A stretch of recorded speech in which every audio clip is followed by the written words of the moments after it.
आखिर कब तक अपने बाप का सोग मनाती रहोगी? इतना काम पड़ा है बाहर, कपड़े इतने ज्यादा पड़े हैं, चलो आओ इस्त्री करो। आप जाइए, मैं आ रही हूँ। कहाँ आ रही थी? बेगम साहिबा बनके तो यहाँ बैठी हुई हो तुम। और बात सुनो, इस खुशफहमी में मत रहना कि तुम्हारा बाप मर गया है तो सब यहाँ तुम पे तरस खाएंगे, हमदर्दी करेंगे तुम्हारे साथ। मैं नहीं चाहती कि मुझ पर कोई तरस खाए, मगर आप प्लीज मेरे अब्बा के बारे में इस तरह बात मत करें। आप जाइए, मैं आ रही हूँ। अच्छा अच्छा, ज्यादा ड्रामेबाजी करने की जरूरत नहीं, औकात में रहो। और चलो आओ मेरे कपड़े इस्त्री करो।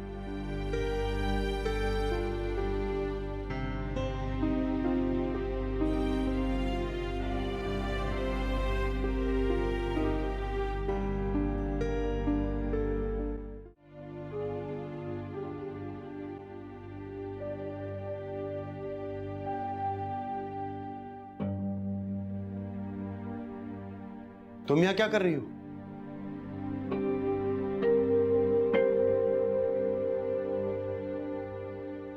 वो मैं आपकी शर्ट इस्त्री करके। किसने कहा तुमसे मेरी शर्ट इस्त्री करने को? मैंने सोचा। तुम्हारी जरूरत कैसी हुई मेरी शर्ट को हाथ लगाने? और तुम क्या समझती हो तुम्हारी इस्त्री की हुई शर्ट पहनूंगा मैं अब? ये बेकार होगी मेरे लिए अब।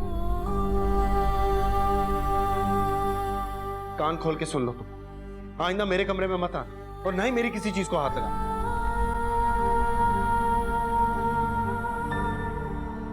जाओ यहां से। तन दे पुरजे कर दे, जिवे करदा दर्जी लीरा, मन नू रोक ना सकदा कोई, पावे कोई लख पावे जंजीरा, इश्क दा ऐन जे समझे होंदा, लड़दा नाल न तकदीरा, शीन काफ जेड़ा समझे या भुलिया, ओ रुल जावे वांग फकीरा।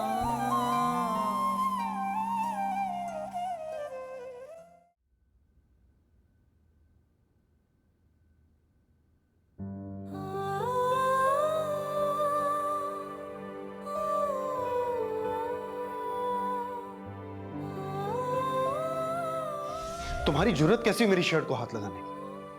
और तुम क्या समझती हो तुम्हारी इस्त्री की हुई शर्ट पहनूंगा मैं अब? ये बेकार होगी मेरे लिए अब। अभी तक कपड़े क्यों नहीं? ये क्या किया? तुम पागल तो नहीं हो गई हो? मैंने देखा नहीं। आई एम सॉरी, मैं सही कर दूंगी। देखा नहीं तुमने? अभी सबक सिखाती। क्या करिए फरा? फरा क्या करिए? फरा मेरा हाथ छोड़! फरा! फरा प्लीज मेरा हाथ छोड़े।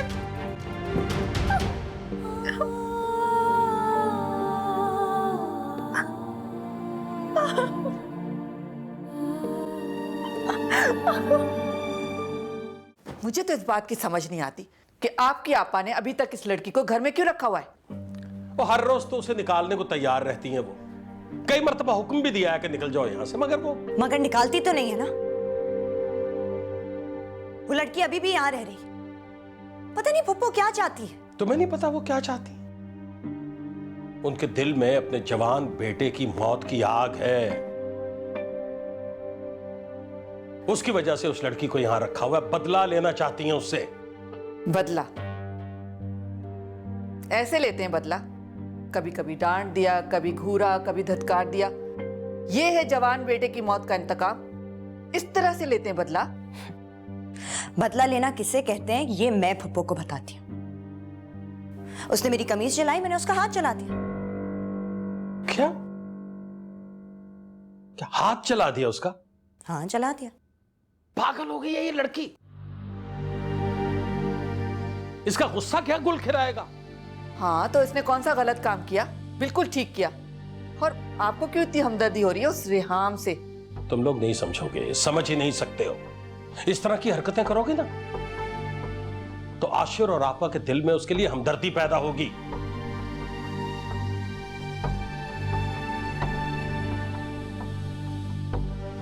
तुम कुछ नहीं करोगी आज के बाद।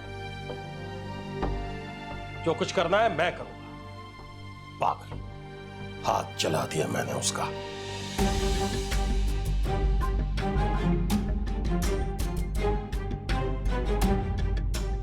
इस बार भी मैं ही गलत हूँ।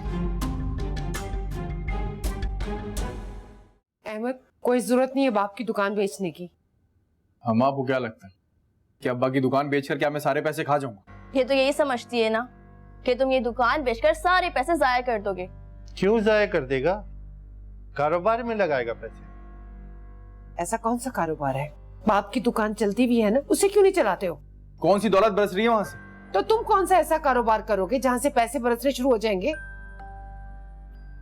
अम्मा, मैं ताया जी के कारोबार में पैसे लगाऊं और आप देखिएगा कारोबार अच्छा चलेगा, हमारे दिन फिर जाएंगे। शाकरा, तुम हर बात में अपनी जिद मत लगाया करो। दुकान बेचकर उसको कारोबार करने दो, दुआएं दो उसे। और वैसे कौन सा तुम्हारा कोई दूसरा है? सब कुछ इसी का तो है।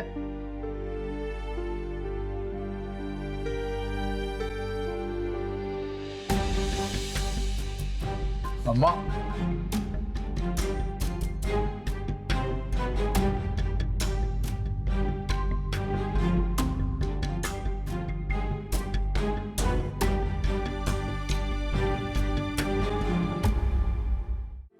नफरत थी पढ़ाई से, ये रेहाम ही थी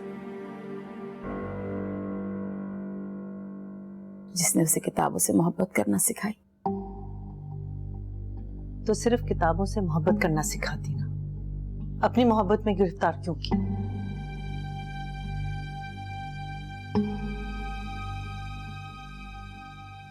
हो सकता है रेहाम ने अदन को समझाया हो, इस मसले पे उससे बात की हो, लेकिन तुम तो जानती हो ना हमारा अदन कितना जिद्दी था। जिद्दी था, बदतमीज था, नालायक भी था, लेकिन घटिया नहीं था।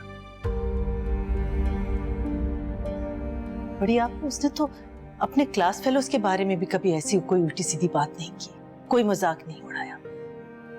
और रेहाम तो उससे बहुत बड़ी थी।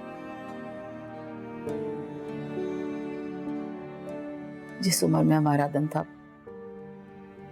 ये उम्र बिल्कुल बचपने की होती। उसमें जो चेहरा पहले खूबसूरत लग जाए वही दिल के करीब रहता है। जो करीब इंसान उससे जुड़ जाता। कुछ भी हो बड़ी आपा, सारी गलती रेहाम की है। वो मुझसे बात कर सकती थी, क्योंकि वो अदन की हर बात मुझसे करती थी। ये बात क्यों नहीं की उसने मुझसे? इसमें लालच और खुदगर्जी थी। उसी ने मेरी बेटी की जान ही ली।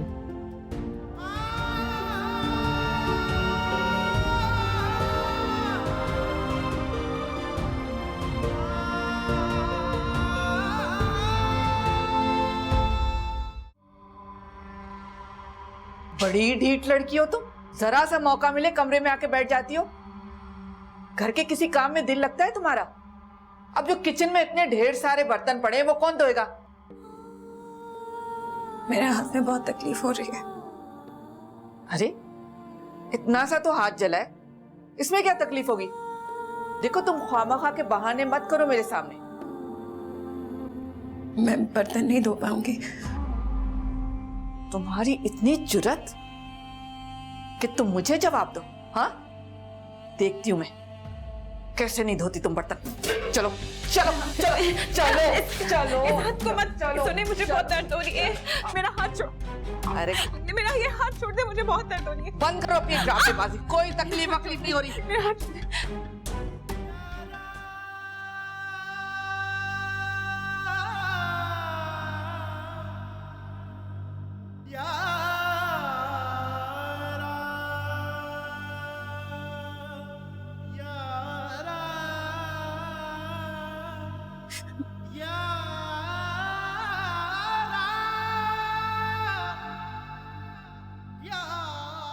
चलो चलो, खड़ी क्यों गई? चलो चलो इधर।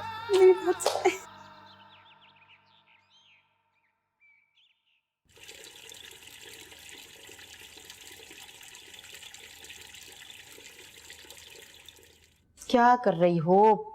क्यों अपने आप को अजियत दे रही हो रिहाम? मैं धो लेती हूँ। नहीं ठीक है, मैं धो लूंगी। कोई दवा लगाई है तुमने हाथ? टूथपेस्ट लगाई थी। हद करती हो तुम भी। टूथपेस्ट लगाई?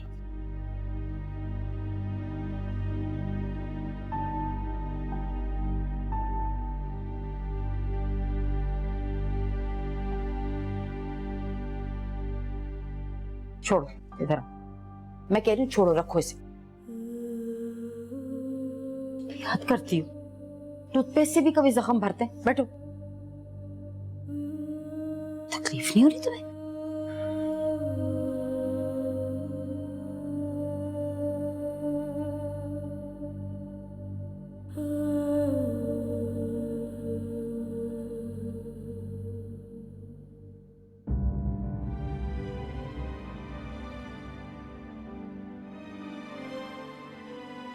चिढ़ थी उसे किताबों से, नफरत थी पढ़ाई से।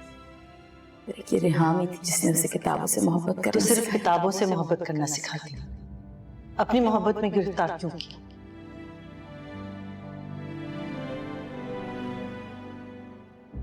हो सकता है रिहाम ने अदम को समझाया, इस मसले पे उससे बात की हो, लेकिन तुम तो जानती हो ना हमारा अदम कितना जिद्दी था। जिद्दी था, बदतमीज था, नालायक भी था, लेकिन घटिया नहीं था।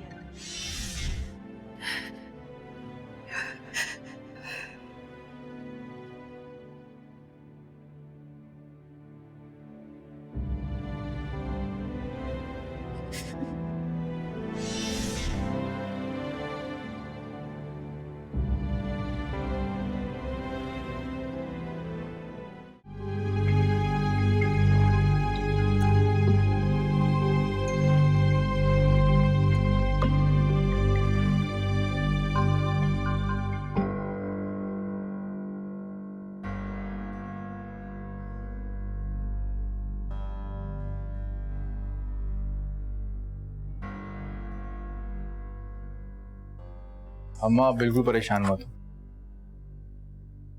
एक दफा मेरा कारोबार सेट हो गया ना, तो एक दुकान क्या हम बहुत सी दुकानें बना लेंगे।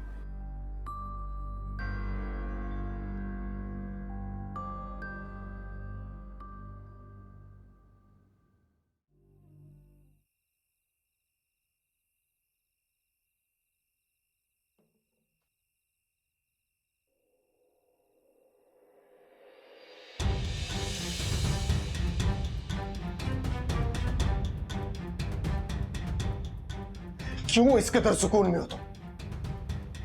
इतना सब्र क्यों हो तुम? मैं तुम्हें इस घर में सजा देने के लिए लाया था, तकलीफें और अजियतें देने के लिए लाया था। इतनी मुतमईन क्यों हो तुम? पत्थर की बनी हुई हो। तकलीफ, अपनी तस्वीर कुछ महसूस नहीं होता तुम्हें। तुम चली क्यों नहीं जाती यहां से?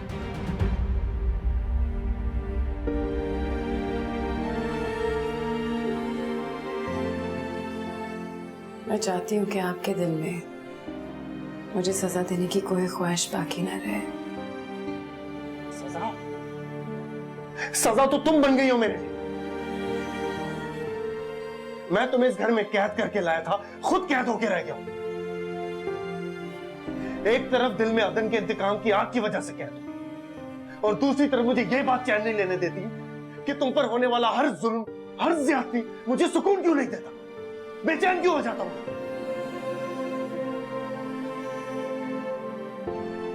जो कुछ भी हो रहा है उसकी वजह तुम हो, और अब मुझसे मजीद बर्दाश्त नहीं। मुझे इसका हल चाहिए रिहाम।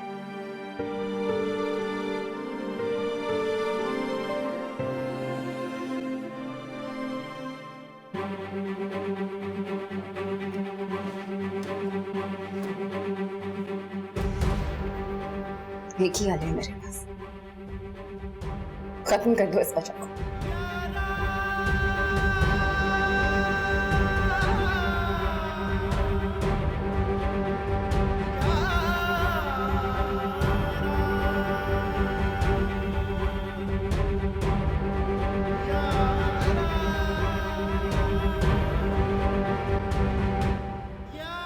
मैं तुम्हारी तरह कमजोर और बेहिस नहीं हूं कि किसी इंसान की जान ले लो।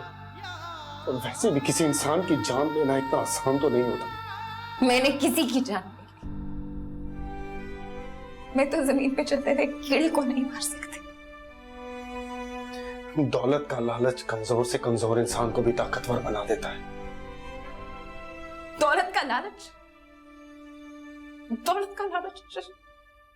तुम मुझे ये कह रहे हो? आशिर साहब, अगर मुझे दौलत का लालच होता ना आशिर, तो मेरे लिए दौलत हासिल करना बहुत आसान था। जब तुम मेरे पीछे मर रहे थे, जब अपना प्रपोजल मेरे घर लाए थे,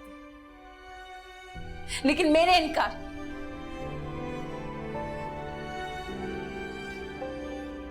मेरी बेगुनाही का गवाह सिर्फ मेरा होता है, और अब इसके अलावा मुझे मेरी सफाई में कुछ नहीं कहना। हाल मेरा तू जाने है रब्बा, दर्द सी जिंदगी है क्यों, सांसें हुई जैसे एक इम्तिहान, ढलती न गम की रातें क्यों। रूबीना जल्दी नाश्ता ला दो, दुकान के लिए देर हो रही है। ला रही हूँ, सब्र नहीं होता। दुकान के लिए देर हो रही है। कौन सा आप दुकान पर जाकर बहुत नोट कमा लाएंगे? अब जो भी है, फिलहाल तो मेरी आमदनी का एक यही जरिया है। अब सोचो, अगर दुकान बंद कर दी तो घर कैसे चलेगा? अच्छा भला सौदा हो रहा था दुकान का, 4 पैसे हम भी लगा देते अब्बा के साथ कारोबार में, तो क्या बुराई थी? आपका ही फायदा होता ना। लेकिन आपकी अम्मा तो ऐसे कब्जा जमाए बैठी है कि उसका नाम भी लेने नहीं देती। शुक्र है वो तो अब्बा ने निकाह के वक्त ये मकान मेरे नाम करवा दिया, वरना आपकी अम्मा का क्या भरोसा, मुझे यहाँ भी न रहने देती। नहीं नहीं, ऐसी कोई बात नहीं। अम्मा दिल की बुरी थोड़ी है। अम्मा के कहने पे अब्बा ने घर तुम्हारे नाम किया था। तो दुकान के लिए क्यों जिद लगा के बैठी है वो? भी तो प्यार मोहब्बत से नहीं रहती उनके साथ, जैसे वो बहुत मोहब्बत से पेश आती है मेरे साथ। कुछ भी है रूबीना, आखिरकार वो मेरी माँ है। तुम्हें उनके साथ प्यार मोहब्बत से रहना पड़ेगा, और फिर तुम देखना वो दुकान के लिए भी जरूर मान जाएगी। चलो ये भी करके देख लूंगी, लेकिन मैं चाची को जानती हूँ, वो मेरे ख्याल रखने से भी नहीं मानेगी। तुम एक दफा कोशिश तो करके देखो ना।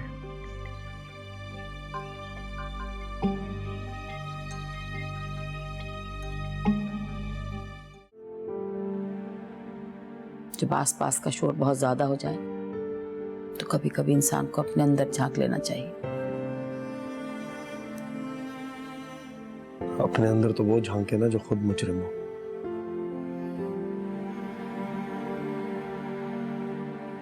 बाज दफा अपने अंदर झांकने से कुछ ऐसे मजलूमों के चेहरे दिखते हैं जिनको कभी हम दानिस्ता और कभी नादानिस्ता मुजरिम समझे बैठे होते। क्या मतलब? तुम्हें बहुत आराम की जरूरत है, आराम कर लो। लेकिन आप कह क्या रही थी, मैं समझा नहीं। कहो तो नाश्ता कमरे में भिजवा, कॉफी भिजवा दे।